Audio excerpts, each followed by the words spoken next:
Hello, everyone. Good evening. Welcome, council and staff and anybody listening in, taxpayers, to our budget meeting for November the 10th. Charlene, call to order, or do we roll call first?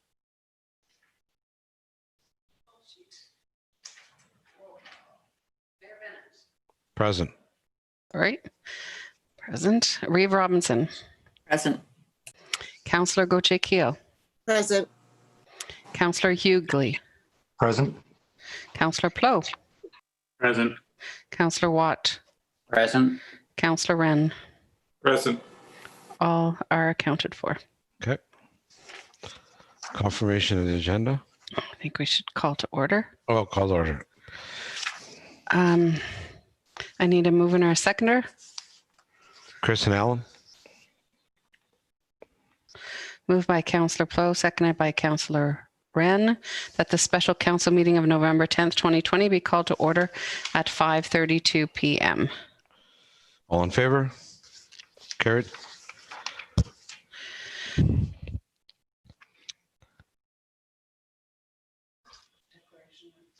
Any declaration of peculiar interest, general nature thereof? See none. Budget.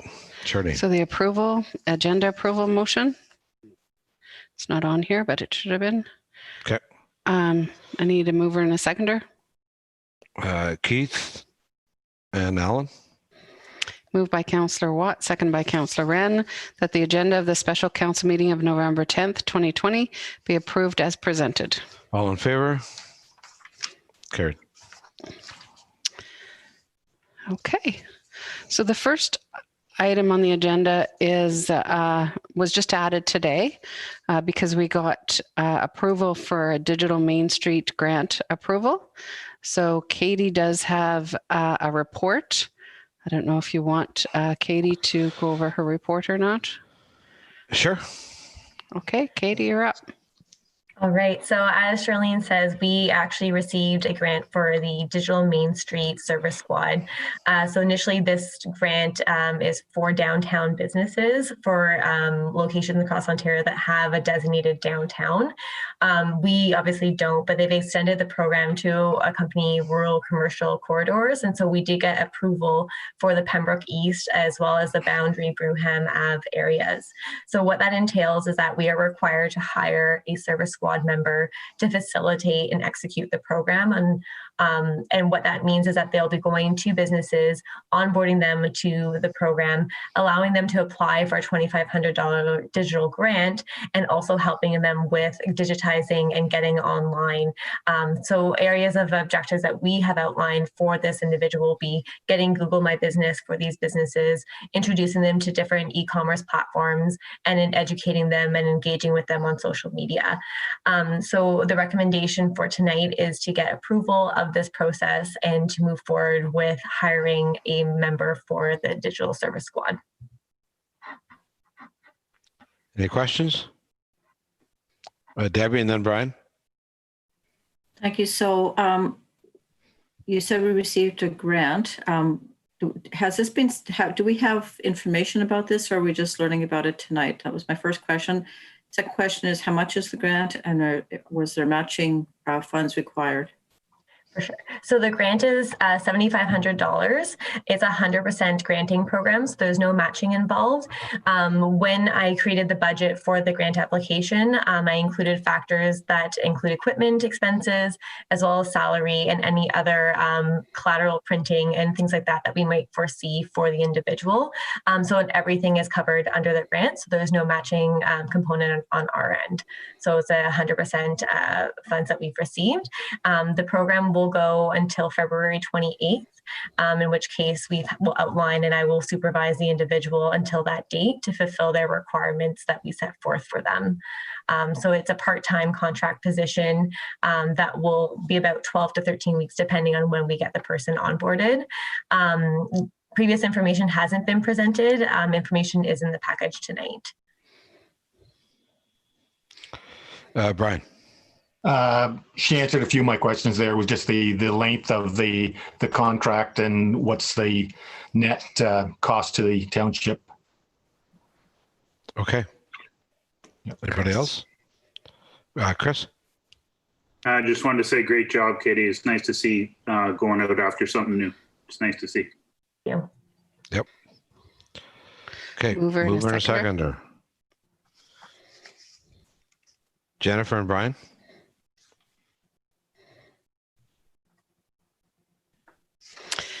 Moved by Councillor Goche Keel, seconded by Councillor Hughley, that Corporate Services Committee recommends that Council approve the hiring of a part-time Digital Service Squad team member in accordance upon receiving the Digital Main Street Service Squad grant in the amount of $7,500. A formal hiring process will begin immediately, and the qualified candidate would complete their contract by February 28th, 2021. All in favor? Carried. Thanks, Katie. Thanks, Katie. I think Katie's going to stay on if there's any questions for her budget area when we get there. Okay, so we are going to share screen. This could be interesting. Mm-hmm.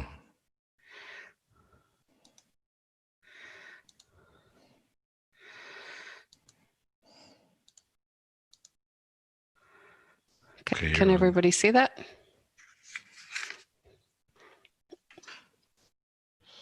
You don't see the shared screen? Yeah, I Steve? do. I just don't have everybody on it yet. Okay. I think Laurie might come out. But you go ahead and start. Okay.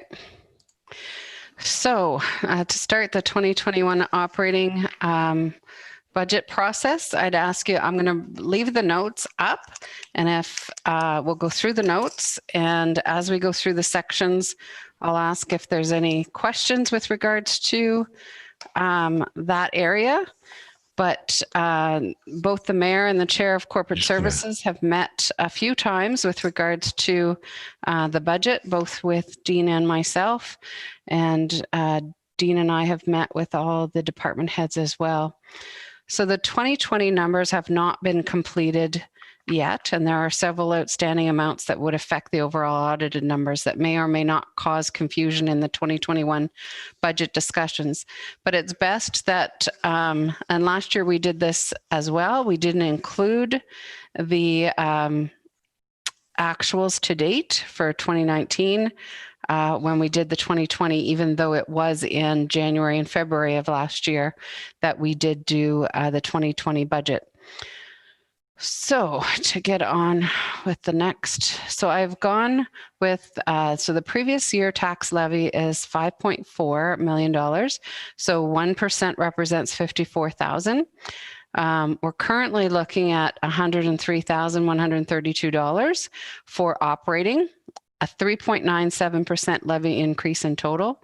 Capital funding requires $111,500 from taxes, which is the same as the 2020 tax funding for capital. So that part of the slide you didn't have, and I understand that it was a little confusing as well. So the operating levy increase would be 1.91%. That includes the 1% capital reinvestment to reserves, and then the capital funding from taxes is 2.06%, which is the 111,500 for a total of 3.97%. So the 2.06%, the 111,500, it represents exactly what we put towards the capital project from taxes in 2020. I wanted to keep that at least the same and not go down, not go up until we've had our budget discussions with regards to capital projects.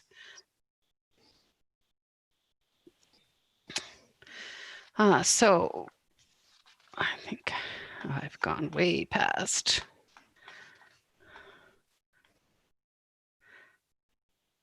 There we go. So here's, I just gave you an operating levy change percentage comparison over the years. So last year in 2020 or this year, we're at 4.94% increase.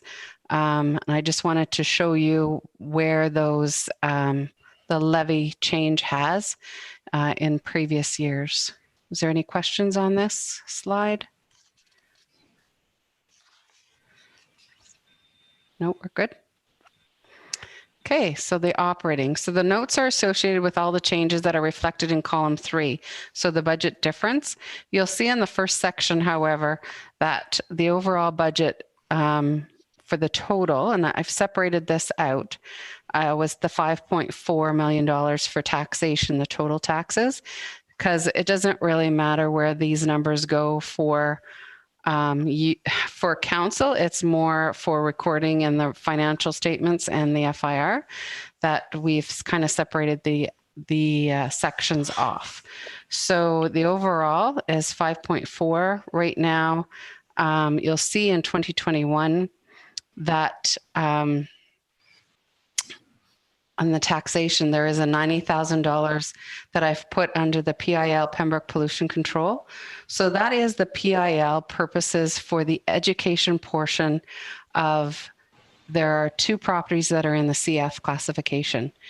And those 2 properties are the City of Pembroke's pollution plant, as well as the Ottawa Valley Waste Recovery Center. So we bill out and we need to record the education portion of that as revenue. In previous years, we did not, and this year we should. The auditor pointed that out after the 2019. So, or we would basically budget, even though it was a 0 budget, we would have had like a $90,000 surplus right off the bat if everything came in even. So is there any questions with regards to the taxation section? Alan's got one. Okay, Alan? Just one thing, Charlene. So that 90,000, it does go to the school boards. It's not something that we keep. It's something we keep just for that CF classification. Okay. Okay. It's always been there. It just wasn't separated out. Yeah. No, go ahead. Okay, so down into administration, I've included all of the federal gas. It's increased 12,944. OSIF, there's no announcement, so I have put no funds in for the OSIF grant. If it is announced, it is for capital projects, so it could be utilized for capital when and if it does get announced for 2021, but at this point we've received nothing to say that we're going to get that funding in 2021, so I've left it out. The loan debenture funds will be completed when capital projects are chosen, and if the choice to fund the projects through borrowing will be reflected there.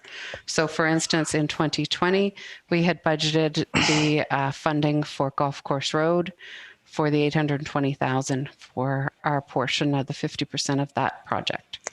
So you'll see right now, as of now, but again, the capital's not in this spreadsheets. So the funding is also not in. So there's no offsetting other than the taxation portion. Any questions on administration? No, you're good. Okay, so we go to reserves. So I've put transfers from reserves will be determined once capital decisions have been made. So I've put in the transfer from working the airport fuel dispensing system. And there's an offsetting expense at the GL code as reflected in the notes, as well as transfer from landfill reflects the gasification project for 2021. And you'll see the offsetting expense from the Ottawa Valley Waste Management Board contribution. So that's an in and an out, so it doesn't overall change what we're seeing in the overall tax impact. So there's no impact there. Any questions about reserves? No. Okay, so we go down to fire protection. The impact is 25,000 or 0.46% decrease. The 25,000 is the sale of the fire truck. If we go ahead, the fire tanker, if we go ahead and purchase the new fire tanker in 2021, we anticipate we'd get at least 25,000 for that. Building inspection, the impact is 4,000 or a 0.7 decrease to the levy. The building demo permits increased in permits. I should put my glasses on. We've increased at least $5,000. So we want to reflect it because I anticipate that the building permits will still go up next year, as there are we've had a huge increase this year. I've taken out the other permits. We haven't utilized that, as you see, in the 3 years previous. So I've marked that down as 0. Any questions with regards to this page? No. Okay, lottery licenses, obviously there's an impact, so 20,000 or 0.37% increase to the levy. There is obviously a decrease due to COVID-19 impacts, and we hope that that will turn around and come back next year. The next change is planning. So this year there is no provincial grant. There's no grants at this point for 2021 that we've applied for or know of. So I've not budgeted for that. And the fees I've increased closer to the 3-year average, which doesn't impact a whole lot. Public Works Administration, the impact is 30,000 or a 0.55% decrease. Vehicle and equipment sales, the truck and the grader sale, the expense will be reflected in the transfer to vehicle and equipment reserves as per reserve policy. And then the street lights is an impact is felt on the expense side, not on the revenue side, because we've changed that. It's all going to be collected through the tax levy. So those are the only big changes in revenue. Is there any other questions with regards to the revenue section? No. Okay. So now we go on to the expenses. Oh, sorry, revenue. Waste management is impact 5,000. The per capita royalty fees, the 2020 assessment is not changing. The per ton royalty fees increase in tonnage.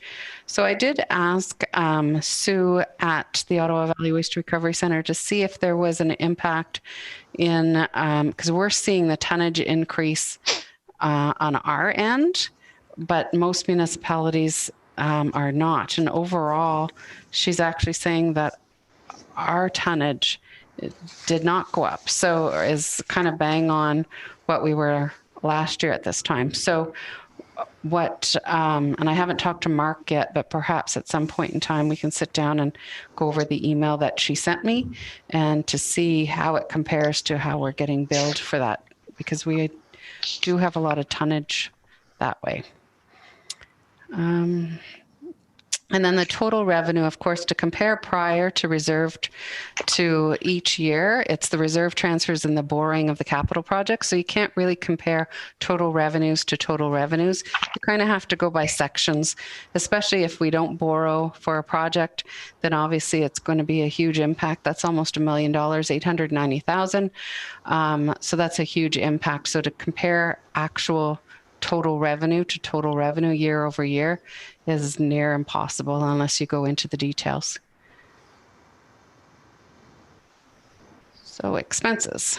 So council, the overall impact is 0.5% increase. I have to get to the right page here. The salaries. Now I've just taken an average, and I know it's probably high, and we'll know better come just the end of November what the CPI is, but I've budgeted it right now at 1.5% across the board for all the salaries, knowing that it's probably going to not be 1.5%, but I wanted to budget on the high end rather than the low end. And I'll bring a report to council the first meeting in December, where we always talk about the CPI increases for salaries, and they'll be adjusted at that time. Corporate management, the impact is 0.4% decrease. The debt charges, the interest reduction per actual office debenture. The vacancy rebate is not applicable anymore, and the capping program is not applicable. The administration, the impact is a decrease of 1.84%. Salaries, it's reduced to reflect staff funded through administration now. We've changed a couple of the staff members were funded 50% in admin and 50% say in planning. Well, we've adjusted that and adjusted the community development officer salary as well out of there and into community development section. Elections increased to actual. So I noticed that we had been putting the $1,628. So I put it up from the $1,500 to be more actual that we're paying for the elections each year to maintain our list. And the insurance, as previously discussed, I've budgeted an increase of 25%. So that's all for the administration. Is there any questions on admin? Debbie has one. Thanks, Mayor. Just under the administration, it says contingency. It's $1,500. 15,000? I'm sorry, $15,000. In 2019, the actual was 77. Can you just explain that to me, please? So contingency is something that comes up unexpectedly, or there's something that we need to fund for that area, and that's where Dean has typically put any of those projects into the contingency, something that we weren't expecting. We like to have a little bit of wiggle room so that we can do these one-off projects whenever the CAO.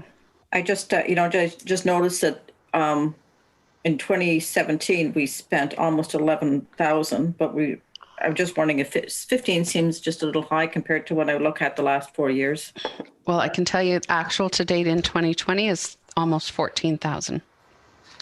So it depends on what's happening each year. I don't know. If you want to keep it at 15 or drop it to 10, it's totally up to council. No, I'm fine for telling me it's 14. I just didn't see. You're on mute, Debbie. I don't know why we had to spend up 14,000 last year. Just, when I was just looking at what's in on the sheet, the average was a lot lower than that, but that's fine. Okay, we'll leave it at 15 if council wishes. Okay. Go ahead, Shirley. Reserve. So the tax levy impact is 54,000. The 1% for the capital reinvestment reserve is reflected under the transfer to capital reinvestments. And I just wanted to note as well, so the grants total, so the ins and the outs, when we get a federal gas tax, we get the new COVID-19 resilience infrastructure program to be utilized on capital projects, which we were just announced, the 100,000 is, so you'll see the transfer to working capital of 100,000. That is the project that we anticipate to be the Shady Nook bathrooms, but that's the resiliency COVID-19 funding that we're transferring it into working capital. Then when we do the capital projects, it'll come out of that reserve. The sale of equipment total represents 75,000, 50 from Public Works, 25 from Fire.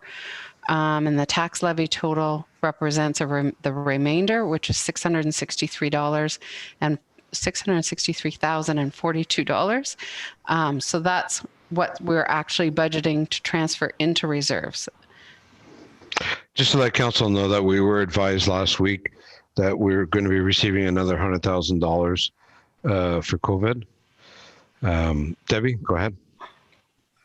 Thank you, Mayor. And that's what I want to discuss. While I'm sure we must have received a letter by now indicating that the resiliency fund, that there's $100,000 put aside for us. However, that's not guaranteed money. There's an application that has to occur. We have to present a project and then get confirmation. So that 100,000 is definitely not a definite figure that we're going to receive that funding. Oh, okay. I misunderstood. That's correct. So the application is in the process. Katie and Mark and Lori are going to be working on that. And that's, I've budgeted the 100,000 coming in. I've budgeted the 100,000 being funded for that Shady Nook bathroom shower project. If we don't get it, then obviously it doesn't get transferred into reserves and doesn't get transferred out. And we'd have to find another way of funding the bathrooms. But at this point in time, that's what council had decided last week for that project. I think Debbie has another question. Yeah, go ahead, Deb. And then Alan. I thought the project for Shady Nook was going under a different grant proposal as opposed to the one that was just, that we just received the letter from. I'm assuming we received a letter. I received a letter as the word. Yes, we received a letter. But wasn't there another grant that we were applying for the showers? Or is this... Not that I'm aware of, no. I think you're right, Debbie. Mark, can you answer that? Yeah, so the resilience money was the money talked about last week for the washrooms. We did apply for funding for the washrooms at the Timberline. So that's something that's still outstanding right now. But the discussion last week it was the money that we just heard about this week, about the 100,000 that we were planning to use for Shady Nook. Okay. Alan, you had a question? Not a question, just a comment. And Charlene, I know not now, but in the future, as council, we probably should sit down and decide where we want all of our reserves to be. So at the end of the day, whenever we're planning, we know how much money needs to be in those reserves after the transfers in and out. Does that make sense? That we plan for the future, that this reserve should have X amount of dollars. And that's something that you'd review every year. And then when it comes to the budgeting process, we know how much we need to transfer in or transfer out. Yes, so that was in the reserve policy. And there are some reserves that it speaks about what the actual amount should be and what it is now and how we're going to get there. So each year, and then it also talks about what those each individual reserves can be utilized for. So yes, that is. And then when we get into our 10-year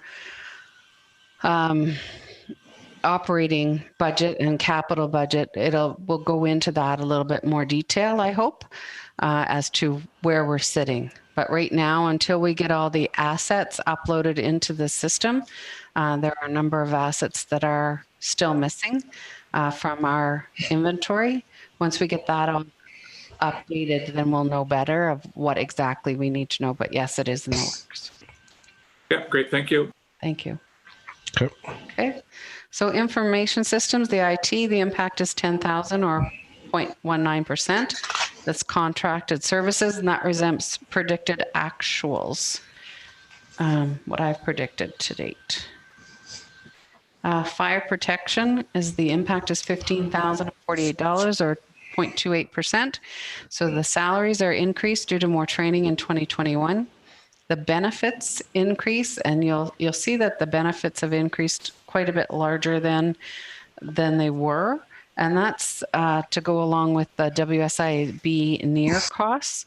So we got an invoice in 2020 that I anticipate I'll also receive an invoice in 2021 for the WSIB. Any employees that are on WSIB, we have to pay a portion of that, and that's these near costs. Sometimes you get a refund and sometimes you get a bill, and last year or this year we did receive a bill for that. Life insurance, I've reflected the actual. We've never ever budgeted for that before, but we do collect that portion from the firefighters on their pay. Have been doing that, and my understanding that was a negotiated amount that they get billed each pay for their life insurance. It's a very small amount that each individual one pays for, but that was decided years ago from what I understand. Tools and equipment is a reduction. Telephone, the insurance again is increased 25%. Is there any questions on fire?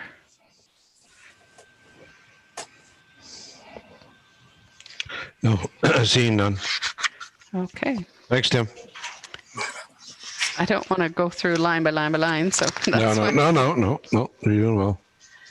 So building inspection is $1,200 increase or 0.02 to the levy. It's increased to reflect actuals. Police protection is down $3,466 or 0.6% decrease.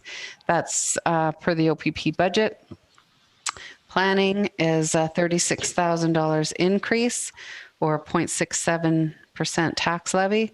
So the biggest thing where the increase comes from is there's a study, and then the zoning and official plan expenses. There's a decrease, as you can see, in salaries and benefits, and that has to do with regards to the proper placement of salaries where they should be for 2021 moving forward. So I just want to note that for the zoning and official plan expenses, so $5,000 was budgeted in 2020. Don't anticipate that there is going to be any amount utilized in 2020. We're going to transfer that into reserves. And that's why we did the new planning reserve to do that. And then so the overall impact for that area will be $35,000. And that's for the mapping for the zoning bylaws, my understanding from Lori, and if it's not, maybe she can speak up. So just so you know, I'm transferring the 5 in to reserves at the end of the year, taking it out in 2021 to offset some of those costs. Alan? So I guess my question in planning is on the 3-year average and our actuals from 17, 18, and 19, where we go from a 3-year average of 208,000 to 2021 budget of 327,000, almost $120,000 increase on the 3-year average. Okay, so some of it had to do with the fact that we were, so in 2017, I believe, there was just 2 employees in that salary. Then in 2018, there was 50% of 2 employees and 100% of 1 employee. So there was actually 3 employees that were in the salary section of it. 2019, as you know, there was a staff member off for an extended period of time on leave. And in 2020, it's actual to date. So it's it's just the 2 employees that are in planning that are being budgeted for. I look at, so we've got the CIP grant, which obviously wasn't back in 17 and 18, so that's hard to compare. When we look at that, and that's a $50,000 impact. In 19, we had the studies at 39 that went down, but then we had the plan, the official plan was 40. So those 2 kind of balance out.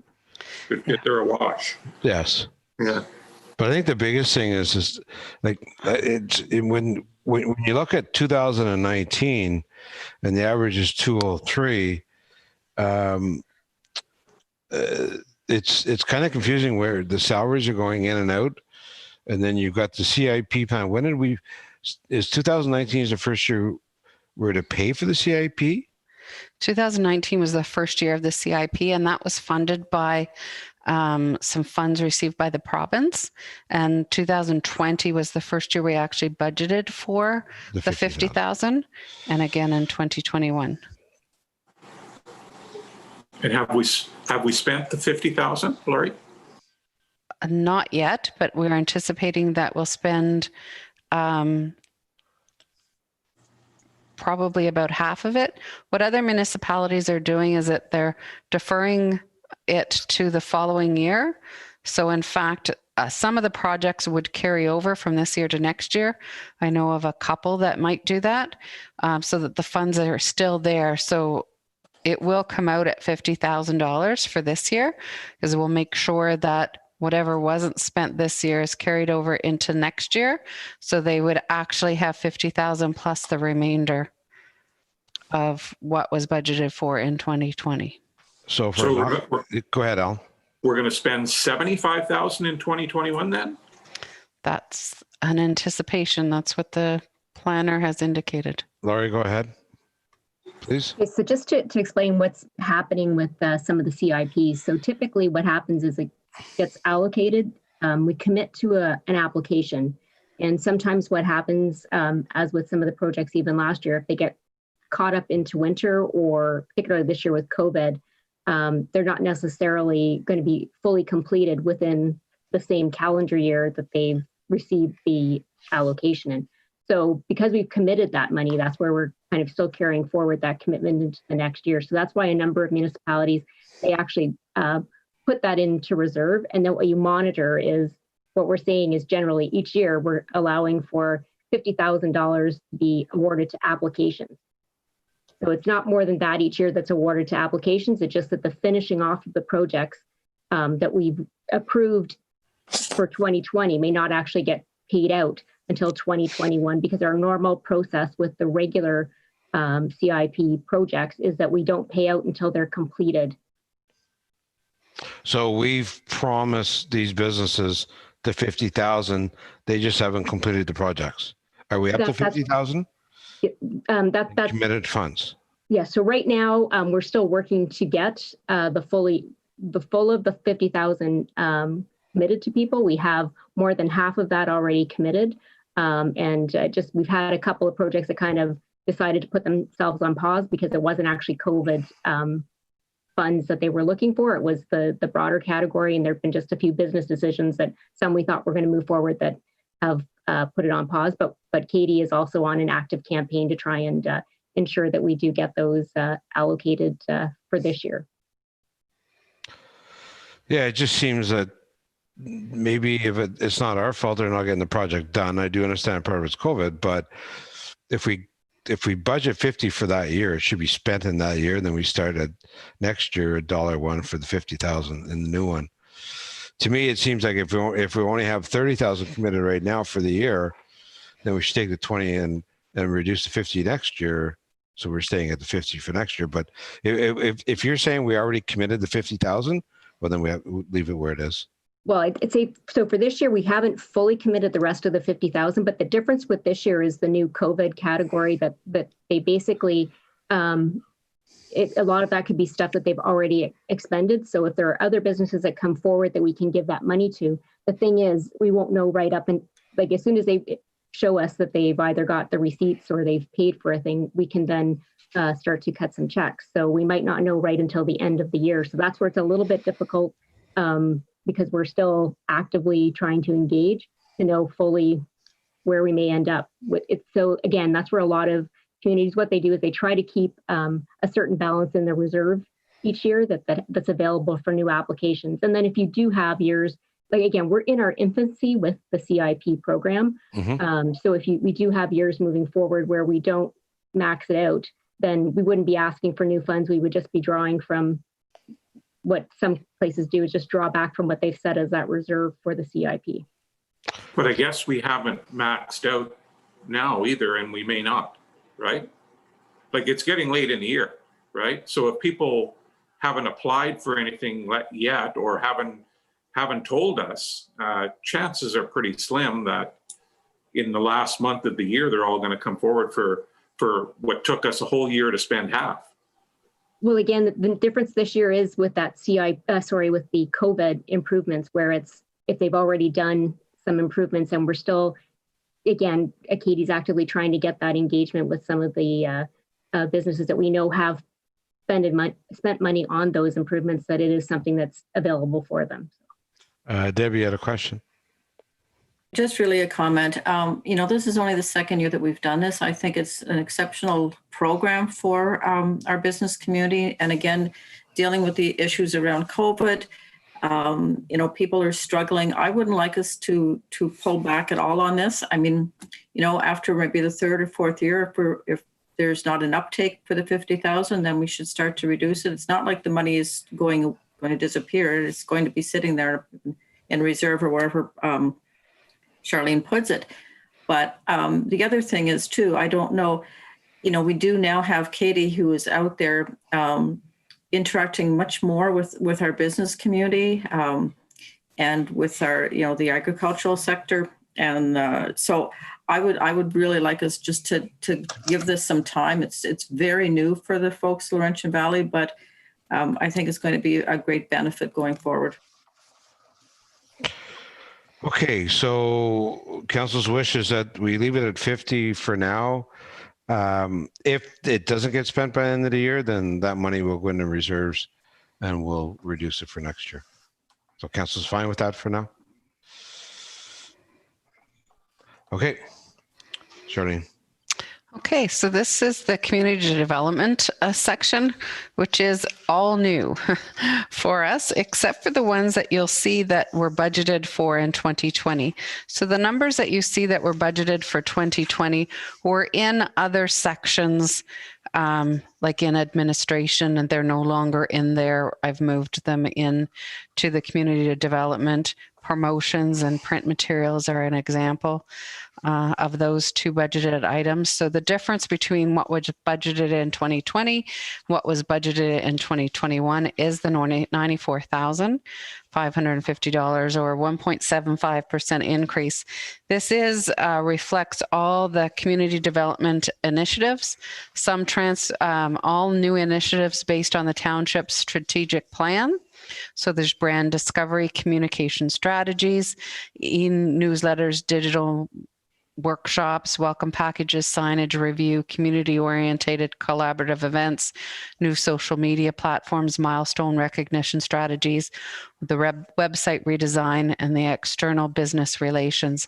I just want to make sure that council is aware of all the initiatives, and I do have quite an extensive list from Katie with regards to each of those key items that she's outlined here if you want to hear of any more from those areas, but I didn't want to expand so much on one section and not on others. So, but if you are interested in hearing, I can certainly, or Katie can certainly answer any questions with regards to this area. I think the overall budget for what is being proposed is fair.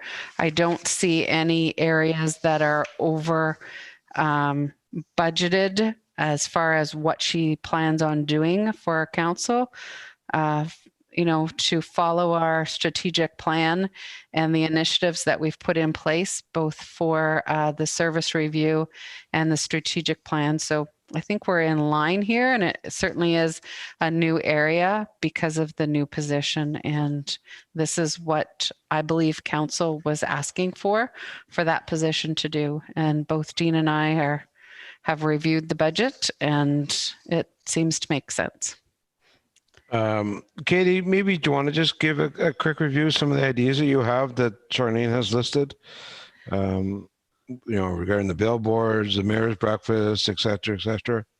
Right. So the biggest thing that we're trying to achieve here is brand recognition and overall awareness of Laurentian Valley. And in order to achieve that, we need to take a holistic approach and be consistent on all levels.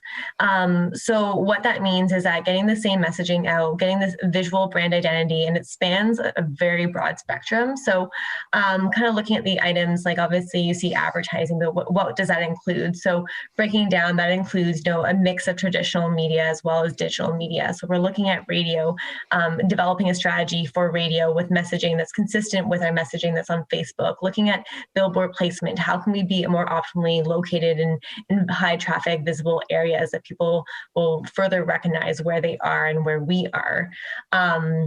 Looking into detail in different collaterals for print advertising and finding those ideal partnerships, Todd signage, and really taking that holistic approach as to, you know, how is it that we want to grow and be perceived. That then transpires into our overall promotions, and that includes things like various events that we'll be hosting to further, you know, open and engage conversation with our residents, our business communities, and our visitors as a whole. Looking at consistent visual identities in all aspects, as well as at those events, and what type of collateral are we producing? How are we setting forth ourselves in person as well? Further to that, the biggest key that is, you know, optimal for all of this is communications, and the e-newsletter. It's been brought up in the BRNE and in various conversations, but it's really finding ways to communicate that message across all platforms. So really building that newsletter, building our social media platforms, and ensuring that we're hitting all the target areas to communicate a consistent message as evenly and as openly as possible. Thanks, Katie. Any questions for council on this? Debbie? Not a question, just a comment. I can't wait. Me too. Okay, so council is okay with this section? Okay, Shirley? Okay, so Public Works Administration. We could know the salaries are reflected more closely to actuals. The benefits obviously are all recorded in the Public Works Administration, even though, you know, under all the other small little sections there are salaries, but all benefits are recorded in the administration part of it. And that's why you'll see that it's so high compared to the actual salaries that are budgeted there. Debt charges are actuals for the Public Works Garage and Joe Street. The telephone is based on actuals, buildings repair and maintenance, Highway 41 building, accessibility, and garage drain cleaning. So those are the projects with regards to the admin section of Public Works. Is there any questions with regards to that? Seeing none. Okay, so the capital projects that you'll see in your actual budget document, they're not reflected there until the overall amounts are completed, the decisions are completed. So then we go into each individual area of the Public Works section. I've outlined all of the changes with regards to the different areas. Is there any questions with regards to any of the Public Works areas that you wanted to address? Or did you want me to go through them line by line, which? No, I don't think we need to. If council has any questions on any of the work that's going to be done. Nope, we're good. Okay, so we can go right down to street lights. Obviously is a 13,000 or 0.24% increase, as that is now being funded out of the tax levy instead of a separate $35 charge on each individual roll number that has a street light or benefits from a street light. The waste management area of the budget, there's no tax levy impact. It's the gasification project from the Ottawa Valley Waste Recovery Center for the fund, and it's funded out of reserves, as was pointed out in the reserve section. So even though it says that there's a difference, there's technically not a levy increase to that area. Recreation. So we go into recreation, and there's a $5,500 or a 0.1% increase. We've kind of jigged the recreation around. You'll notice at the last section, there's a new section for LV grants to rec associations. There used to be in Forest Lee Park, Shady Nook, there used to be a section in there that reflected each individual parks or rec association's grants. We've separated them so the Public Works manager is able to say, okay, these are the sections that he is now responsible for. So that grant is removed from the individual associations and parks. So it's all covered under the last new section, LV grants to rec associations. So there are slight increases.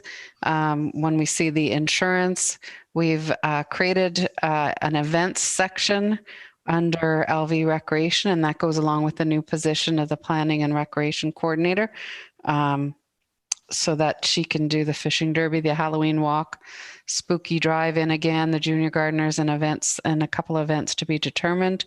The sponsorships, that's if we get a sponsor for some of these events. Or sorry, the revenue is different. This is the expense. So this is if we were going to sponsor an event. So this is like Winter Alice or Laurentian Valley Winterland and the Fall Flavors. So before, it used to be under their grants. I just added it to that. So you'll see that some of those grants have been reduced, like in Allison Fraser on the last page. There's a reduction of $3,500. That's not to the actual grant. That was to the two events, the LV Winterland and the Fall Flavors.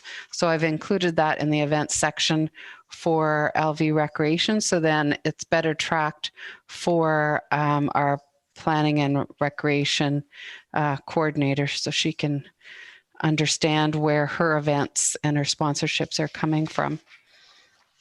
I don't see a whole lot of increases, library and other cultural. So I've put in the, reduced it to reflect the actual for the public library agreement, the LV grants to rec associations, the decrease, obviously I've talked about. Oh, and that's the last slide. So is there any questions with regards to recreation? Alan and then Brian and then Debbie. Just one question on the timberline. I see we didn't include any insurance in there. Is that just through our regular policy, or should there be an insurance line there for the timberline now that we're taking the building over? We could separate out the insurance for that. We don't separate out the insurance for the other areas, like the skating trail, or I don't think Stafford Park has an insurance section. What does? Shady Nook has one. Forest Lee doesn't have one. I certainly can, but. Some of the bigger ones do, but it's kind of maybe in between the bigger ones and the smaller ones. So I don't know, it's your choice. I just want to make sure that it has been budgeted somewhere. Yes. That 25% increase in what it's going to cost us for that building. Yes. Yeah, okay, great. Brian, please.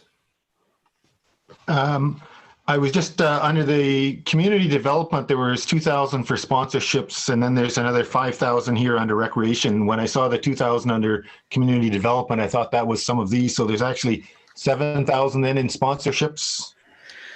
So sponsorships under community development are some of the notes would be. You want me to speak to that, Charlene? Sure, that'd be great. Thank you. Yeah. Okay. So for sponsorship for my portfolio, things that we had were for kind of large community type events. So for like the Upper Ottawa Chamber of Commerce, that there was Algonquin College bursaries, things like that, that were very much in alignment with our objectives, as well as looking at doing some a type of kind of TOD sponsorship program. So for businesses looking to further promote themselves, that aligns with our strategic vision for visual identity enhancements for Laurentian Valley, that we would work on some sponsorship collaborations with the businesses for that too. Okay. And Debbie. Thank you. I thought the grant to the public library was 130,000. It is, but then they're repaying us 25,000. So they're repaying us overall 50,000 over the next 2 years. And so 25 is for this year and 25 for 2021. Then we go back up in 2022. Thank you for that. I'd forgotten. Perfect. Not a problem. Jennifer, please. Sorry, Charlene, maybe I missed it. Where does Festival Hall land? Festival Hall, Land and Library and Other Culture. It's on page 12. Second section from the bottom, the Festival Hall agreement is the last line in library and other cultural. We're budgeted $9,950. Thank you. Okay. Anybody else? Chris? Thanks, Steve. I would assume that because the major rec centers were closed and they couldn't do any events or fundraising of their own this season, they would still had almost all of the same expenses, such as hydro, gas, fuel, maintenance, any of those ideas. In multiple conversations over the last 2 years with Mark, maybe this year might be the time to sit down, not necessarily for this budget, next year's budget, but this may be the year to sit down with the rec groups and see if they want the Township of Laurentian Valley to look after the facility maintenance portion of their facilities. The reason that we would want to do that is just a basic standard across the whole township, and also so that the average volunteer doesn't need to worry about that sort of thing. And also that we're hitting all of our legislated reports, and anything to do with liability then would be our responsibility, but at least in that fashion, we're looking after it. So currently we do, and Mark perhaps can speak to that. He knows more than. Yeah, so I think what Councillor Plo's referring to is taking over paying of utilities. The staff members that would be at Allison Fraser and Shady Nook would be direct to the township and not to the recreation center. So I think that's some of the transition he's referring to. So when it comes to the significant building repairs, we do have agreements that we do take care of that, or things are done mutually. But I think it's assuming a bit more of a role in the day-to-day, say, maintenance operations of the buildings. So I guess then, so how the recreation associations are paying for that are obviously from the user fees from the programs that they provide. So that would mean that they would have to pay, like there would still be a transfer of money made. So the building repairs and maintenance are paid by the township if there's repairs that need to be done to the buildings or capital projects.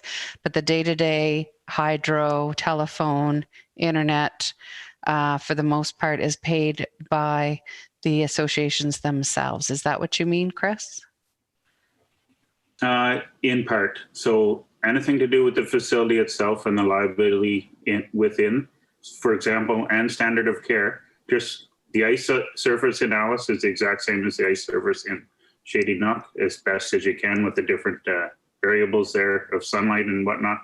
But you go to Pleasant View Park or you go to Forest Lee Park, the grass cut the same, the garbage is picked up. That's what I mean. It looks the same everywhere that you go, and it's controlled by our public works manager. I guess we could look at that, Chris. What comes to me is if we're going to take on more responsibility and costs, then their grants would have to be reduced, I would assume.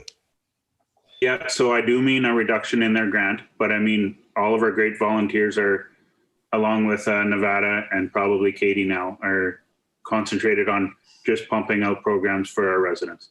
I mean, if an exit light goes out or the lights are out in the hall or whatever, that falls underneath Mark. Do you want me to speak? Yes. Me? Yeah, go ahead, Tim. Can you hear me? Yeah, so we can Yes, hear we you. can. Okay. If that's what you want to do, then like your costs are going to go up and up and up, because obviously if a volunteer goes over and changes a light bulb, it doesn't cost you any money. But if you have to send the staff to change the light bulb, it's going to cost you money. That's on the basic thing. But if you feel that you can run it cheaper without the volunteers, then maybe it's time for us all to resign. Because that's what you're saying. You want to take over this, and this. And before long, the volunteers they're just the slaves that do nothing. So I think you have to make a decision at this point in time, which way you really want to go. Well, I think it's more of a discussion from Chris tonight to bring it up, and something for council to think about. We certainly don't want to take anything away from the volunteers. So, you know, that's what's happening. It's pick. It's a little piece here and a little piece here and a little piece here, and it's to the point where, like, the volunteers get to the point where, well, why bother? Because we're just being told what to do anyway. So at one time it was a community effort, but when you take that away from the volunteers, then it's not a community effort anymore. Well, you're absolutely right. I think, you know, we'd have to have a meeting with an agenda on all of that to even discuss it first. So, but we'll leave that for another night. It's not really part of the budget this year, as Chris said. Was a thought maybe for the future to even have a conversation. Okay, so any further questions with regards to the operating budget? Okay, so let us go to new share.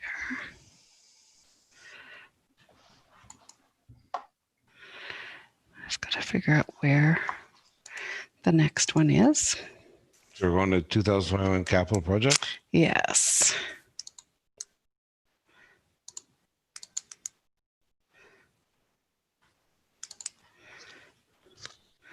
Do you see 2021 investing in Laurentian Valley? Is that what you see now? Yes. Okay, good. Yay. So this has to do with the capital. So if everybody, I'm going to get my capital out as well. Oh, lost it.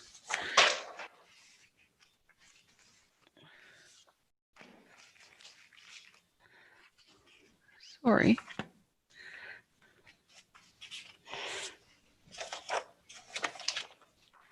Okay. Sorry, found it. Okay, so reserves have been updated to actuals to date for 2020. So the ending of 2020 is up to date so far. And I do have a reserve schedule for you later on. The reserves have been utilized for the following capital items. So the fire BAs, which is 120,000. The fire tanker. Some funding will be allocated from the development charges when collected. So those funds will get transferred back into the fire reserve once they're collected. So I've used those two areas to fund out of the fire reserve.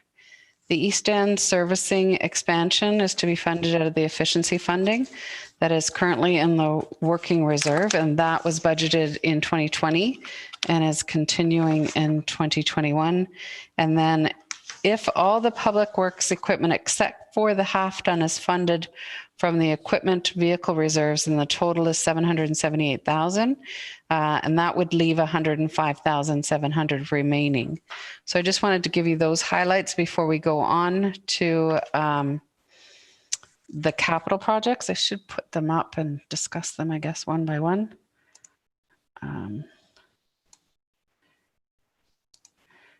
Instead of. Okay, now you see the capital projects? Yes. Okay, I'll start up here.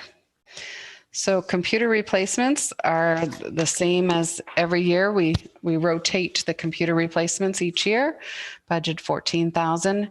In the council chambers here, we need a new projector. It's been probably 8 years now since we've had this one, and a new one is needed. There are issues with it we're experiencing, and then a cell phone booster as well for the council chambers, as well as that, which will be useful for when we have the emergency plan here. If we're in the, because this is the emergency operations center. I was trying to think of the word. Under fire, again, I've listed those. So I guess the first thing is, there any questions with the information technology? Okay. Fire, is there any questions there? So the BAs, nope. Okay, and the fire tanker. And then the mayor did call today, and we've listed now, Mark has listed the roads in priority order, so that this listing is different than what you have on your sheet in front of you. So Forest Park Road, Mark has listed as the number 1 project, and it includes flood proofing at Moffat Canal Bridge.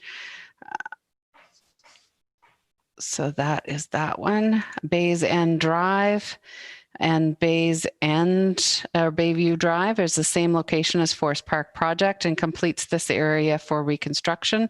So that would include, and typically when you have the projects in the same general area and you don't have to move the paving equipment from one area to another, then you do sometimes, and more often than not, get a better price for your projects. Heron Drive includes the flood proofing. The Southwind Drive. So Southwind was on 2020. We did budget for it in 2020. We took it off and said we would budget for it in 2021. It also is a development charge. So all the red highlighted ones are development charges, and that's why they say DC. Now in the development charges, it was allocated at 250,000. I don't have the breakdown yet from the planner with regards to what exactly is to be funded, what percentage of those development charges for these areas would be funded. But obviously we're not going to collect that much money in 2021. And it would be transferred back into the reserves once it's collected if we take it out of reserves. So Rivercrest Drive and Thrasher Lane, again, it's the same location as Southwind and completes all dead end roads off of Mud Lake Road. Beeline, this is high commuter and commercial traffic volumes with pockets of dense population, and it's the continuation of the road rehabilitation of the overall Beeline Road. Stafford third line is higher traffic volumes and first phase of multi-year project. That is going to be, that requires, my understanding is a full dig out, a full reconstruction, and not just a rehab. Schultz Road and Jim Sheedy Way. So Jim Sheedy Way is, it repaves the road and parking lot and adds accessible parking spaces near the splash pad.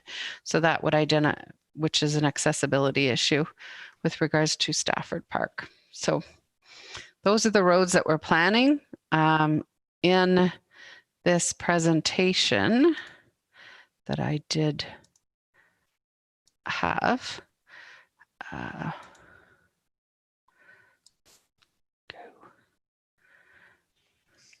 The reserves that can be used for road projects are fixed assets, capital reinvestment reserve, OSIF, federal gas tax. So the overall reserves that are sitting there is 1.7. I'm recommending only utilizing about 50% of those reserves because we don't want to utilize them all at the same time. And this is a screenshot of the proposed year-end 2021 closing balance without the road projects in them, but it is everything else. Any questions with regards to that? Maybe Charlene, that and the new street list could be sent out to us. That and the new priority listing, yes. Yeah, yeah. Jennifer. I thought we had Roy Street planned for 21. Roy Street is being planned for 2022. Okay. Chris? Thanks, Steve. For Southwind and Rivercrest, could we possibly look at hard piping the ditches as we did on Golf Course Road at the same time, rather than send crews in there after the new asphalt is installed? I spoke to Mark about this as well this week. You probably have a little bit more to add to that, but there is a constant ongoing maintenance with these ditches on both of those subdivisions. So this would sort of nip it in the bud as well. Mark, do you want to speak to it? Or can you?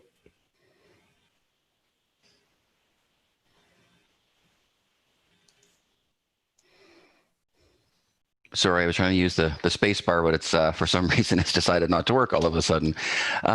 So for Southwind, I base numbers on the numbers we received for Golf Course Road this year. Southwind would be an additional $150,000 to pipe the ditches in the subdivision, and Rivercrest would be approximately $270,000. Wow. So again, that's based on numbers that we received from the successful contractor on Golf Course Road. So I did utilize those numbers and to put those forward. I did consider those numbers initially, and that's why you'll see some of those development charge numbers are quite higher than what my estimates were. But as council had noted last week, there was interest in having JP2G complete this study for us, and I didn't want to prematurely put something in before we had that study complete and made that decision. So that's why I didn't include it in the actual budget portion now, thinking that it may be a decision later on, as we're still uncertain if it's township funded, user funded, combination of both. So it was always sort of part of the plan, but it's just not included at this point. Okay, thank you. Any questions on that? Now, generally we do a road tour, Keith, which is done in the spring before we finish our budget. Since we're doing our budget in the fall, I would suggest that any councillor would like to, by the end of the weekend, to take a look at these roads that Mark is planning to do, and you rate them yourselves and see if you may have a different opinion. If you have time to do it, great. Send your results in to Mark. Otherwise, Keith, as Chair of Public Works, will have to maybe do a road tour in the spring and then have that done when we're ready for the budget in the fall. If that works for you, Keith? Yes, it does. Okay. Mark? One thing I'll add as well is that we do have the street scan study that was completed. It takes about 3 or 4 months for them to process the data, and they're just finalizing it, and that's coming soon. So that will greatly help with the 2022 budget. It assists with the development of a 10-year capital works plan, prioritizes and helps us identify the roads as well. So we're hoping to have that tool for this year, but just not quite there. But we will have it for the following year's budget, which will be huge for our department and staff to have. That's good. So we're not going to decide on any roads tonight, Charlene. We're just going to let council take a look at it, and then we'll have that discussion next week. Okay. So over on this side, you see the capital budget up in front of you? Is that correct? Yes. Okay, so I've put the hard line at Thrasher Road because that does for running balance, that puts it 782,500.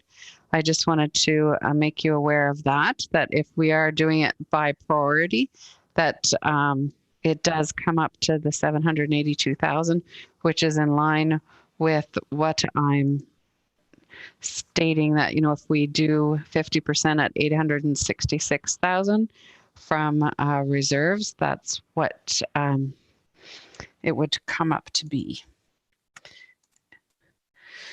So do we want to, you're going to redo the budget or add this information in and see what it comes up to, or well, I'd next week, or what's your plan?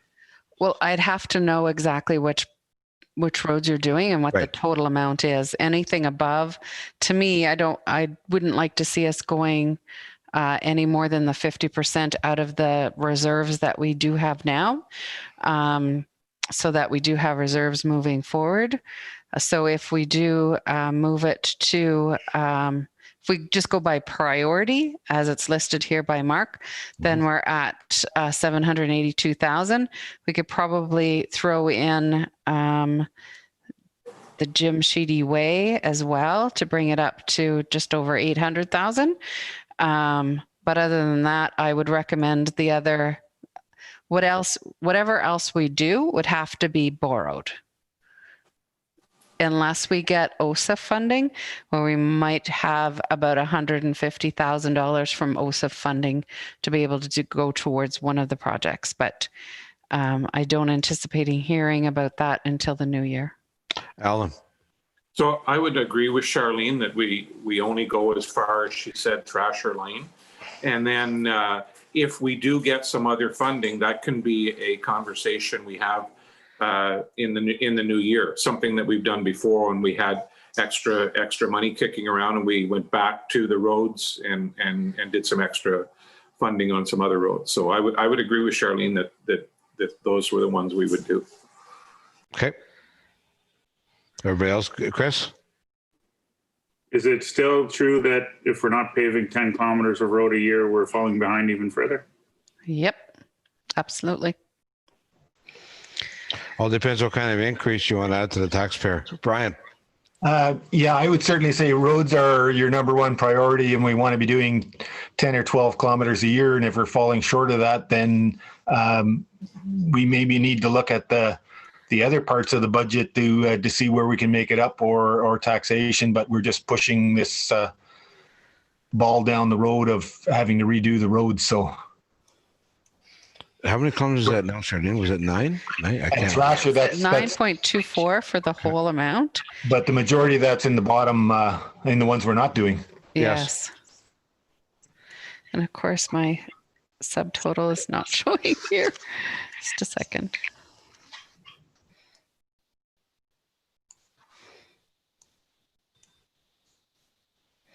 So that's only 3.26 kilometers. Wow.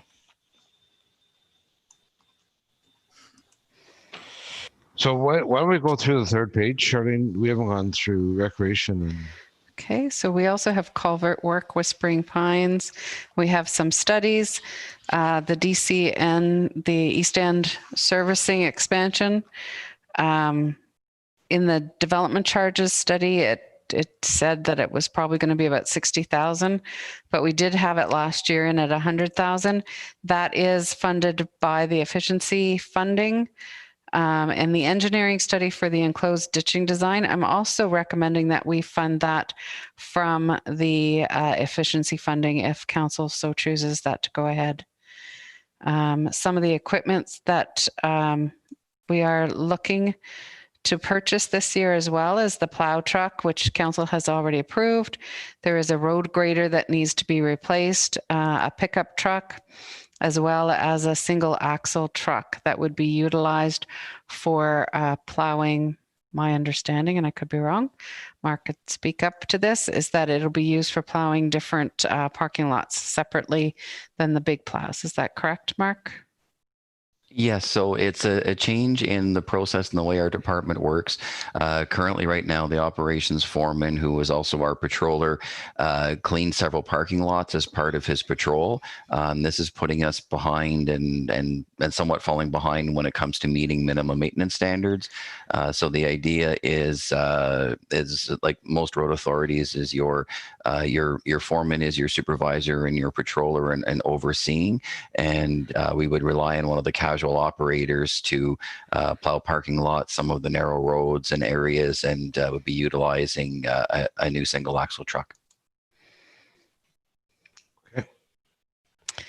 Now, Mark, I did ask at one time, I think it was before last year's budget, was the idea of clearing out, say, Drive-In Road where it meets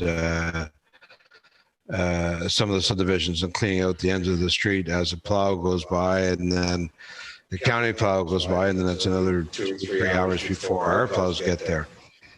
Did we figure it out? It was just going to be too expensive? So right now we don't have that capability, but having this truck, it would allow us to do that. It's smaller, it's more of a mid-size. It allows it to deal with cul-de-sacs where the one-way plows struggle. So it's to help clean up some of those trouble areas and those windrows that are left behind. If timing is right, it could help to clean those up as well. Okay, thank you. So, Charlene, if you're saying the two studies, that money's in capital already? That money, I'm saying that we can fund out of the efficiency funding. So the 100,000 from, which was the East End servicing expansion study, was budgeted out of the efficiencies. We didn't do it in 2020, so I am suggesting doing it in 2021. And as well as that engineering study for enclosed ditching design, the 30,000 could also come out of the efficiency studies. Efficiency money, sorry, not studies. Yep. And all the equipment except for the pickup truck could be funded under the vehicles and equipment for public works. Reserves. Good. Okay. And under parks, so we have 2,000, we have the garage for 60,000 that we anticipate in Allison Fraser. Furnace and propane water heater for Timberline, Shady Nook bathrooms and showers. That's where I've put the grant to be funded by the grant for COVID efficiencies. Stafford Park is a new swing set to be funded out of taxes. Pleasant View, new swing set, and the multi-use pavement work. So this is just the finalization of the multi-use pad that is being purchased for the most part in 2020, and then the finalization of the pavement work, and then the surface will be put on in 2021, but that'll be put on by staff, is my understanding. And from charting our conversation today, the showers would only be done because you have to do a build out from the building, existing building, to build those? Yes, so that's a bump out from the Shady Nook Recreation building itself. That would have to, that's why it's so expensive to do the showers. So we would only spend that money if we do get the grant? Yes. Okay. At this point. Okay, then the other thing we did put on here is the LV Recreation Master Plan. There was a council meeting that I emailed myself to remember to put that on for the future. And that is something that it will allow us, so it'll give us inventory where we're at, where we should be, what we're going to do with recreation in the future. I think that it will tie into a lot of the things Councillor Plow was talking about. Where do we see ourselves? What do we need to make sure that it's consistent across the board for the services, and anything and all things. What happens when there's parkland that's available or that we have? Do we want to put a new swing set? Do we not want to put a swing set? Where do we see these parks moving forward? And do we keep those up? So that can all be done through this LV Recreation Master Plan.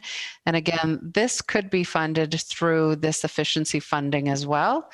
And I do have an updated slide for the efficiency funding with those projected. Okay. Okay.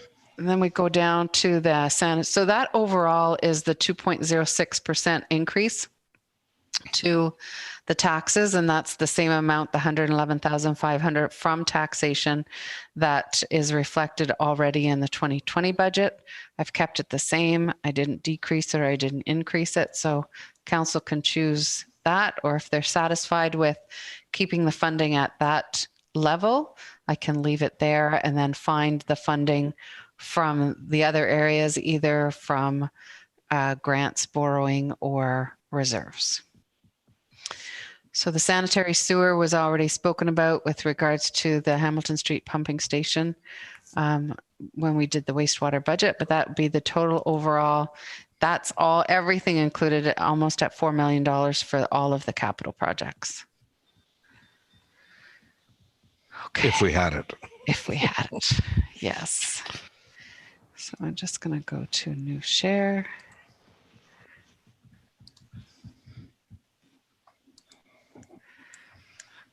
Okay, so this is the reserve. So at the end of the day for reserves, I'm looking at the start of the year, starting with $5.3 million and ending with $4.8 million with all of, except for the roads projects funded at this point in time. It is higher than we have had in previous years. We've been sitting at about $4 million, $3.5 to $4 million in reserves in previous years. So it is a little bit higher. This is sorry, Charlene, before you go forward there. So you're saying the end of the year is 4.3 So I can't read. It's 4.7 at the end of the year. 4.799, so 4.8. So that But would we be 20. haven't taken the 800,000 out for road yet. No. So we'd be down to 4 million, Yes. basically. Yes. Okay. Okay. And this is our efficiencies fundings that I've updated. So the East End servicing expansion. So from the 2020 actuals, I took out the East End servicing expansion. I just moved it over so that we could still have a running total. And the new position, the council decided to fund that out of taxation for 2020 as well. So the overall balance at the end of 2020 should be about 397,000. That's left over from the original $642,370 that we received. So I'm proposing that we do the East End servicing expansion, the airport fuel dispensing system that we had budgeted for as well, that we had set aside, and then the LV recreation master plan. And that still leaves us with $137,000. How does council feel about that? Brian, and then Debbie. I guess I'm looking at spots to save money to put into roads, and 3 spots that I'm looking at, and these are up for discussion. One is the engineering study for the enclosed ditching at 30,000. When we already have an opinion of what that's going to cost us, why are we going to spend 30,000 to get those numbers more exact than what we were told? Mark just told us that it would be, 270 for one subdivision and 200 for the other. Why are we going to spend another 30,000 to get those numbers more exact than that? I think that's almost out of the question right there. So there's 30 grand. I think some of that, and I could include that 30,000 into the efficiency spending, but I think my understanding of that study would be that it would recognize where it should be and how they should line up. So in different areas, not so much the actual costs, but I could be wrong, and perhaps Mark can speak to that. Yes, so the study is to identify all ditches, subdivisions, areas in the municipality that we feel should have a pipe ditch system, and it's to develop that plan and allow us to prioritize them. So it wasn't for the works for this year. It's to develop a plan, I'll say sort of a 10-year capital outlook for the township moving forward on how to deal with the drainage. So it's a bit of more of a, I guess, a background study for us. And I think it's very important because we all know that and open ditches are becoming more and more a pain in our municipality, and we are going to have to tackle it. I think this is the first step to at least get the study done to tell us where we can do it, and then go from there. Then come up with a plan as to how we're going to do it. So Brian, your other two? The other 2 things that I had that could get us some money for road improvements. The one I'm wondering about here is the single axle truck at 150,000. We're doing the job now without it. Are we better putting the 150,000 into actually paving roads and getting roads done? If we've gotten by so far without that, we could probably continue to get by without that truck and save 150 grand there. The other one is that 60,000 for the LV recreation master plan. Do we not have a staff member that would be doing a lot of that? And why is that going to be an outside consultant, or why is that 60,000 when we have an additional staff in that field? Where's that 60,000 being spent is my question. I don't know that we have a staff member that can do that in our recreation plan. I take it you're talking about Nevada, right? Yeah, that's what I'm wondering. Or are we going out to a consultant for that then? Or that would be a consultant. Can we talk about the single axle truck, Mark?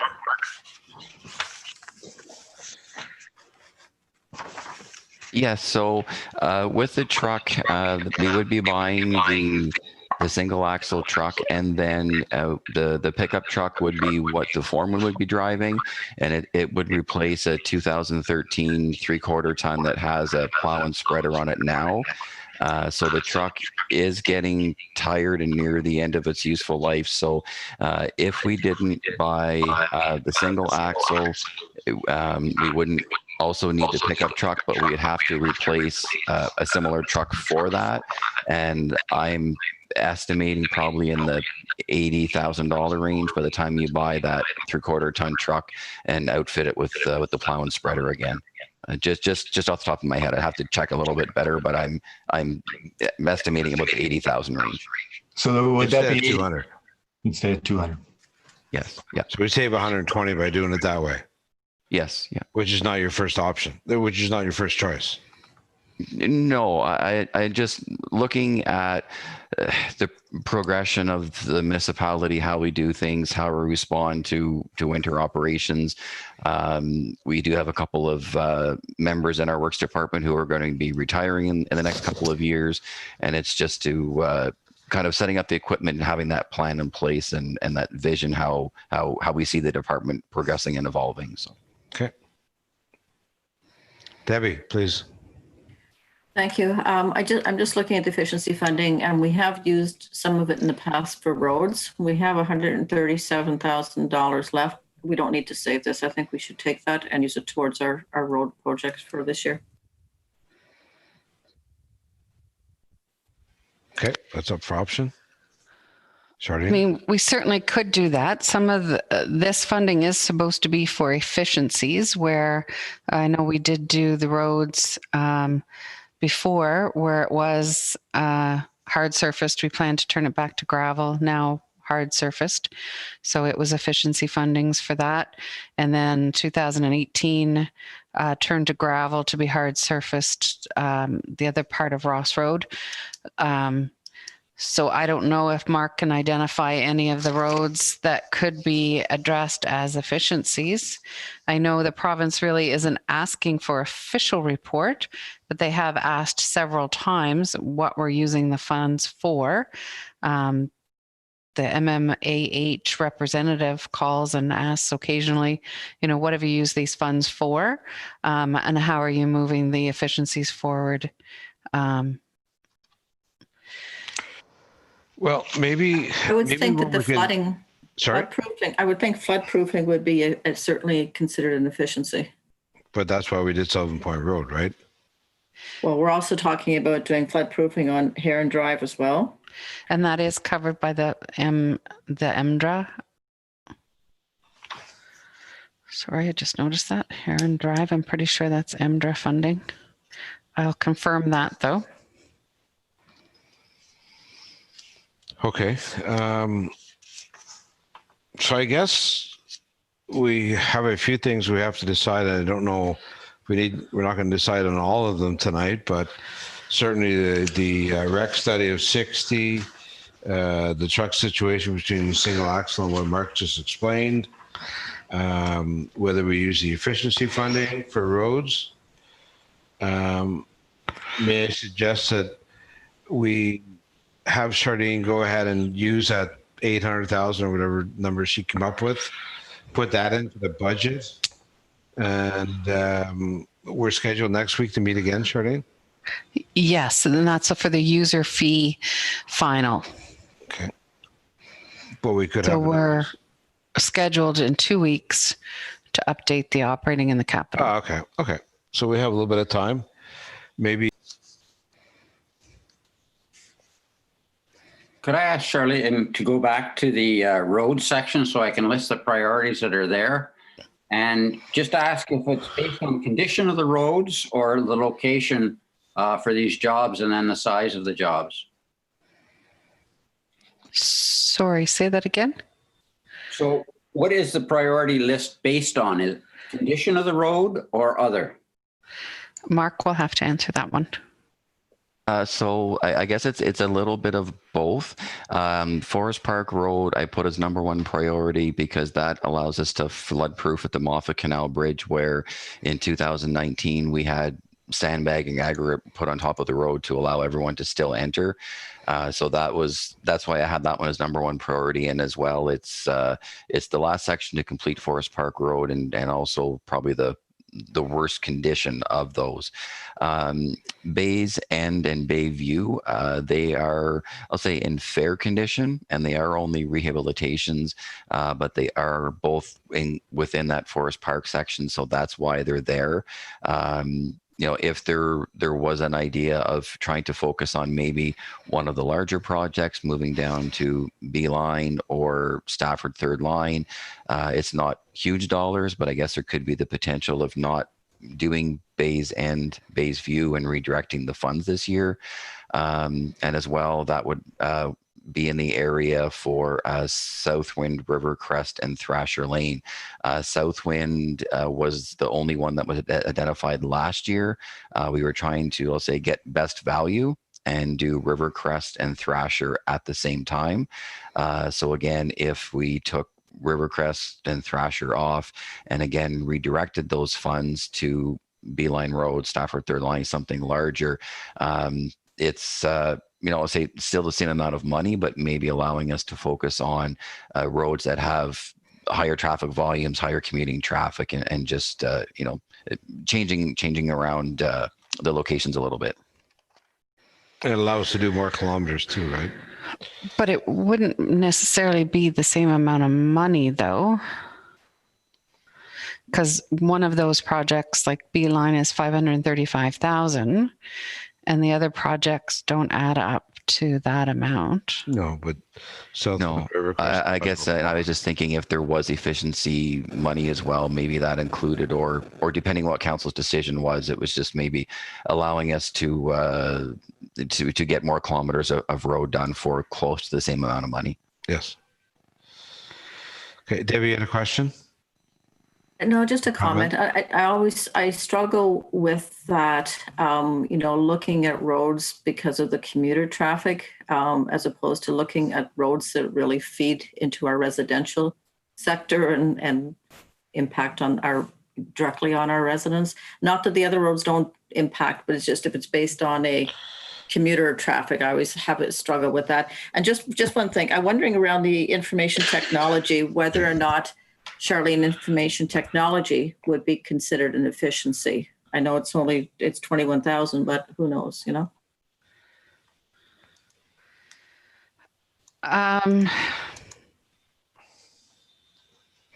None of those are really efficiencies. The cell phone booster is just to make sure that we can receive. I guess it could be considered efficiencies, but then are we willing to cut down the amount to taxation of 111,500? If we cut it down this year and increase it next year, then there's a further impact. I don't know that it's the best thing to do, but certainly whatever council wishes, we could do.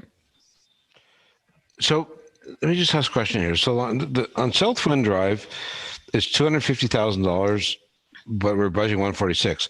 Is that because we're going to use development charges of 100 and? No. No. So development charges included, and I could be wrong in this, but I think Mark said that when he did the development charges study, it included the piping.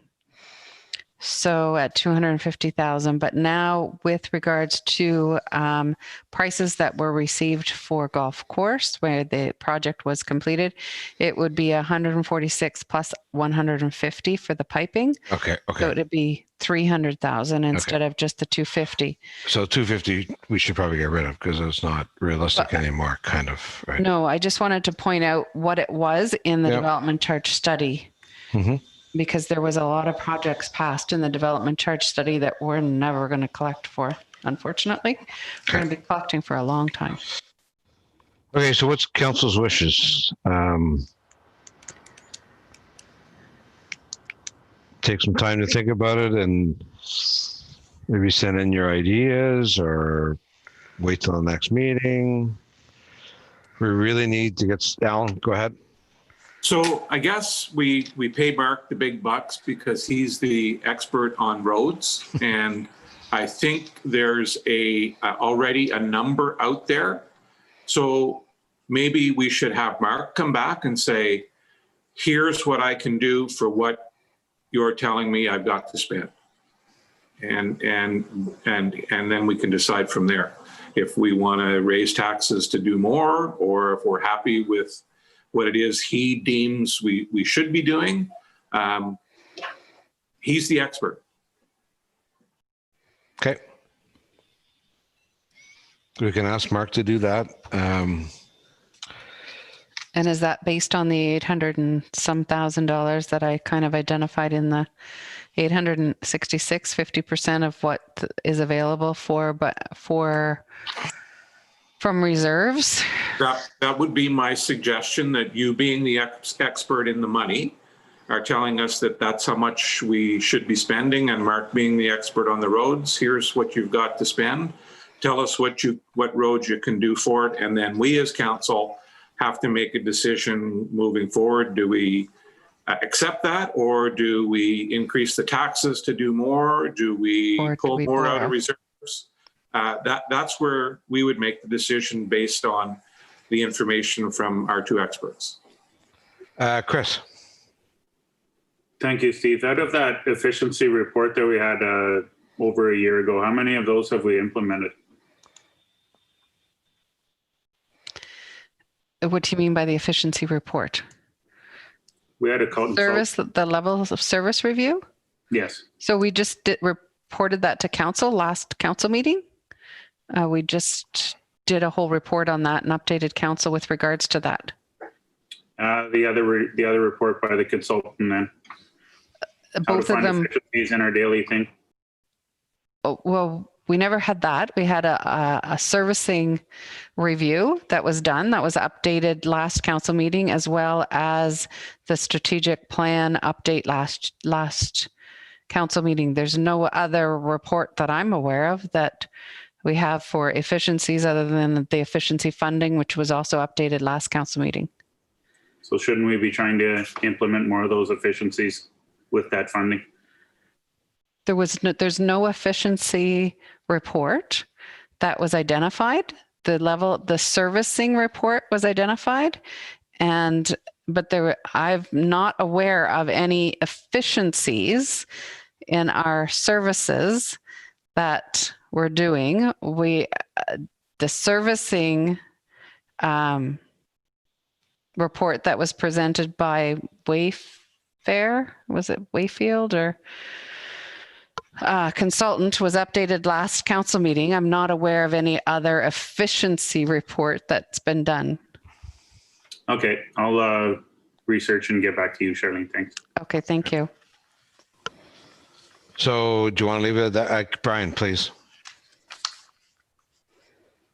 I think the roads thing is one of our main functions here is to make sure that the infrastructure is good in it. And we went through the first things, and we were just kind of listening to what was presented, and we haven't really rubber stamped it all, but I think we need to go back and look at where we can maybe save some money on some of those things and cut the frills so that we can spend more money on roads. And one off the top of my head, just going through here, was the community improvement, the 50,000 that we had a discussion about.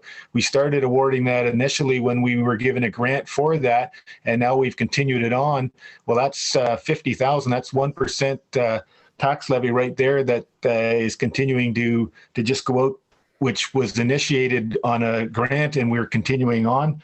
I'm sure we could probably find other things like that too, that yes, they're nice, but having a road that's not taking your front end out every time you drive down it is more important and affects more people, I think, than what some of these other things might. We could always reduce that CIP program, by half to 25,000. Certainly there's going to be some monies carried over from this year into next year to offset any of the projects that have been approved to date. So you could reduce it by 25,000, but we did pay money and we did get provincial grants for that program to be in place, and council did approve the program to be put in place to fund those different elements of the community improvement plan. It's not something that I would recommend that we stop doing at this point in time. Perhaps we could reduce it a little bit, but again, the overall increase to the budget is only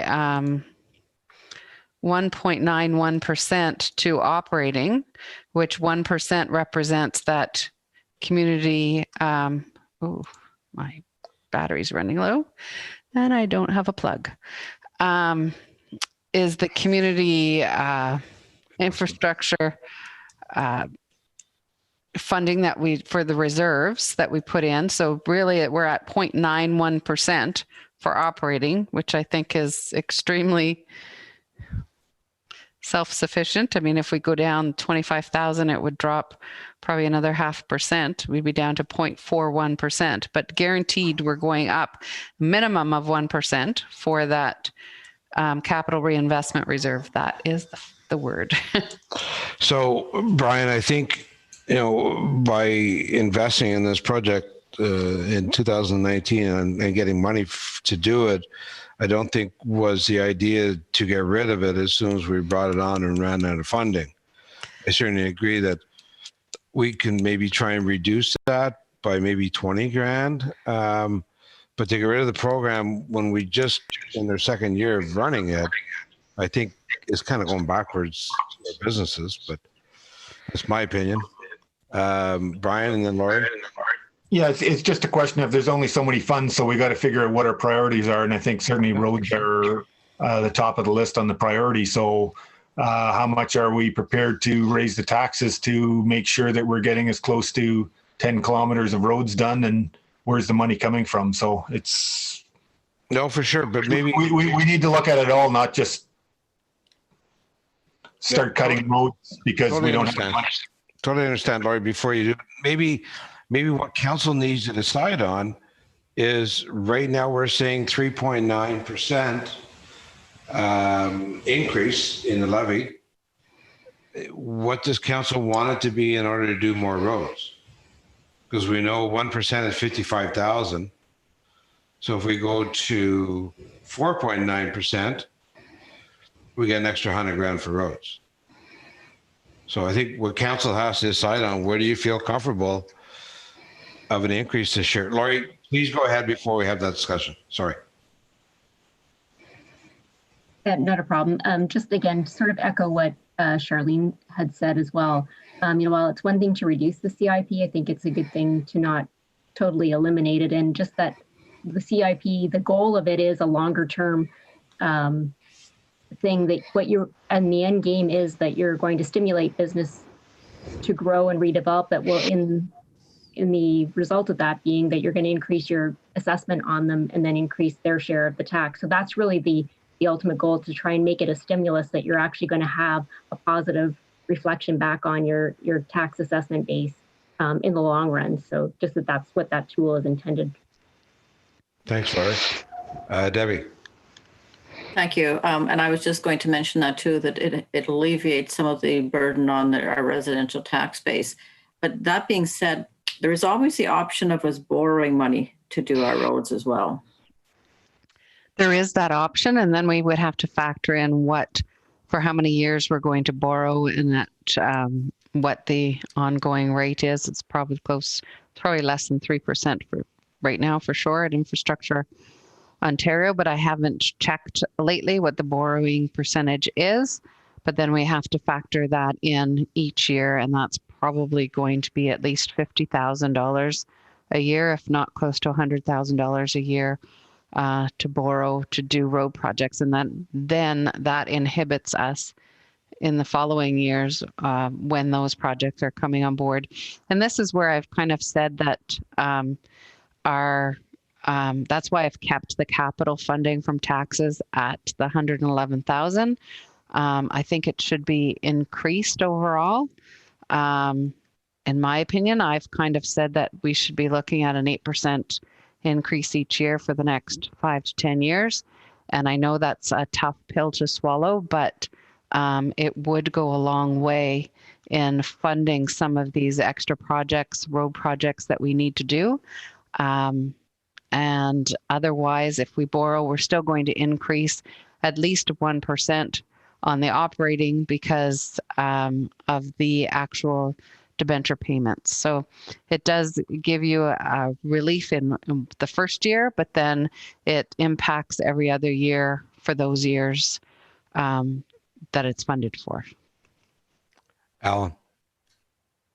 So I guess realistically, you have to look at it. If we want to do 10 kilometers of road this year, we need to come up with 2.2 million. We're at 800,000. Okay. I don't know where you're going to get that kind of money. That's true. Yep. Okay.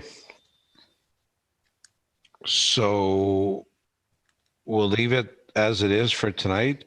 Ask Charlene to put in the budget 800,000. Ask Mark to do what Alan has asked for. Alan and Charlene come back. In the meantime, if somebody else finds any other money or suggestions for any of the cuts, we can review them more at our next meeting regarding the current budget. We just lost Charlene to her computer. But if you see anything else, like I appreciate the time you look into the budget, but maybe have another look at it, everyone, and then see if you see something else that might work. If it does, send that to Charlene. And we'll have the numbers ready for the next time we go through this. Does that work for you, Charlene? Yes. Okay. Lori, can you send me a link to Zoom to C. Jackson at whitewaterregion.ca? Thank you. So just give me a minute here. Get Charlene to finish the meeting. No, that's all right. It shouldn't die in 2 hours.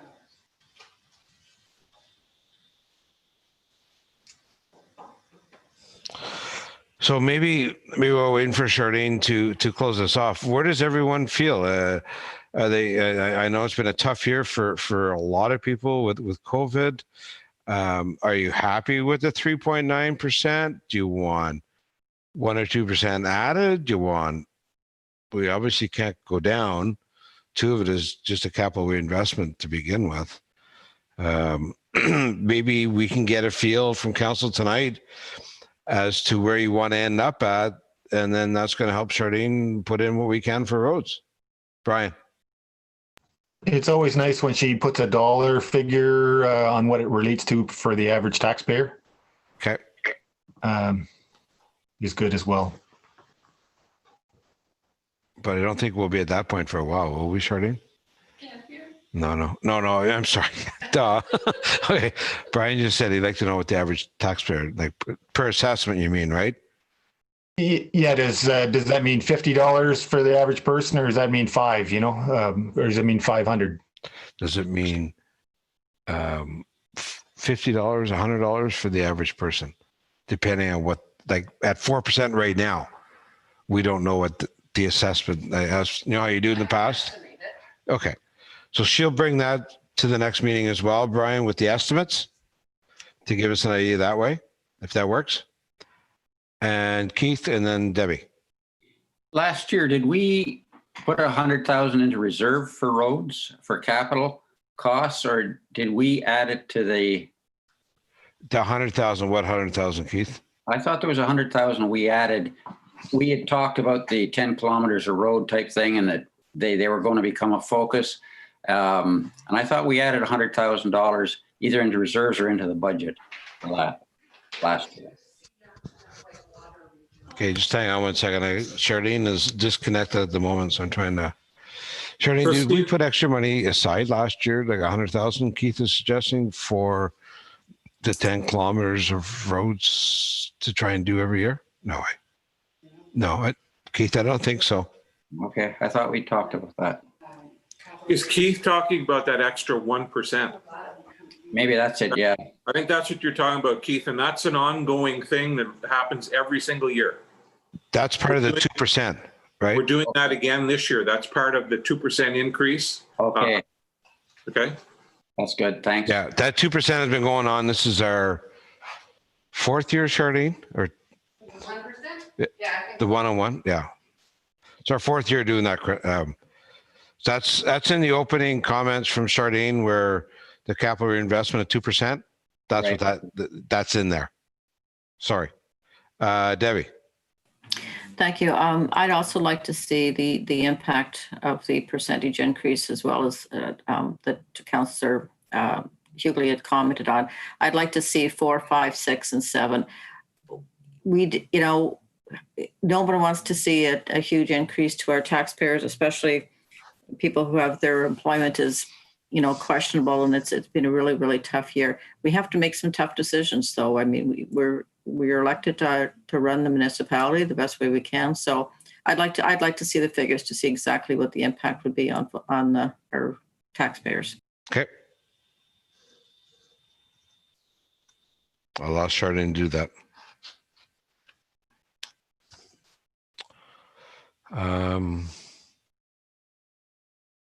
Sorry, folks. Not quite sure where Charlene went, but she left the room.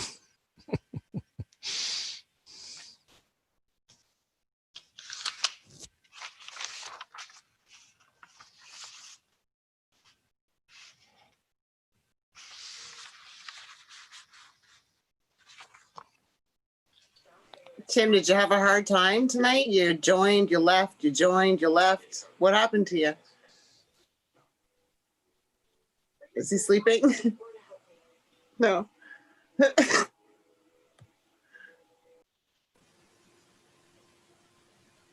Can't hear you, Tim.